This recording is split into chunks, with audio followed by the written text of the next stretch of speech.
నమస్తే. నమస్తే అమ్మ. మీ పేరక్క? శ్యామల. ఏం చేస్తుంటారు? House wife. House wife.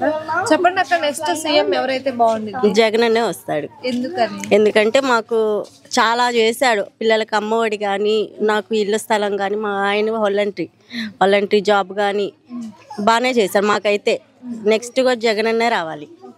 Jaganmohan Reddy గారు అంటే అభిమానమా నమ్మకమా? నమ్మకమే జగన్ అన్నే నమ్మకం రెండు. అమ్మఒడి వచ్చిందా మీకు? వచ్చిందమ్మా. వచ్చిందా? పథకాలు వచ్చాయా? అన్ని మేము పథకాలు అందుకున్నాం. మరి ముగ్గురు కలిసి వస్తున్నారు కదా ఎన్డీఏ కూటమితో, మరి జగన్మోహన్ రెడ్డి గారికి ఏమన్నా?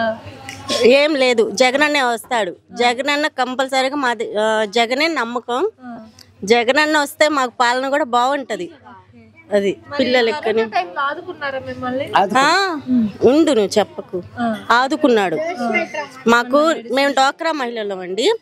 మాకు రుణమాఫీ కానీ అన్ని మాకు 4 సార్లు వేసాడు మాకు డ్వాక్రా సున్నా వడ్డీ. కరోనా టైంలో మెడిసిన్స్ ఇచ్చి డబ్బులు తీసుకోవడం అలాంటిది ఏం లేదు. ఇప్పుడు మా బాబు 8th క్లాస్ అయిపోయి 9th లోకి వచ్చాడు. ట్యాబ్ కూడా అందుకున్నాడు. మా నమ్మకమే మా జగన్ అన్న. అసలుకి గెలుస్తారా? గెలిస్తే మంచి జరిగిద్దా? మంచి జరిగిద్దనే కదా మేము ఆయన మీద మేము నమ్మకం పెట్టుకున్నాము. మేము ఉన్నామనే కదా ఇప్పుడు ఆయన కూడా అట్లా అంత ఎండలో తిరుగుతున్నాడు. కనీసం నీడ పట్టునన్ను ఉంటే అవును అనుకో. అట్లా ఎండలో ఆ బస్సు మీద నుంచుంటే ఎట్లా చెప్పండి? అసలు అంత దెబ్బ తగిలినా కానీ మేమైతే జగన్ అన్న మేము న్యూస్ అంతా జగన్ అన్నదే చూస్తామండి. అస్సలకి గెలుస్తారంట నమ్మకం. కానీ ఒక్కటే కోరిక అండి, జగన్ అన్న మళ్ళీ రావాలి. మా పిల్లలకి స్కాలర్షిప్ అనేది పెట్టాలి. ఇంతవరకు అయితే స్కాలర్షిప్ లేదు.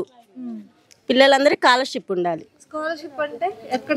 8th నుంచి 7th నుంచి స్కాలర్షిప్ పెడతారు. పిల్లలు ఫ్రీ మనీ అని పెడతారు. అది మొన్న ఎగ్జామ్స్ రాశారు స్కాలర్షిప్ కానీ అవి రాలేదు. అది మాకు జగన్ అన్నేనండి.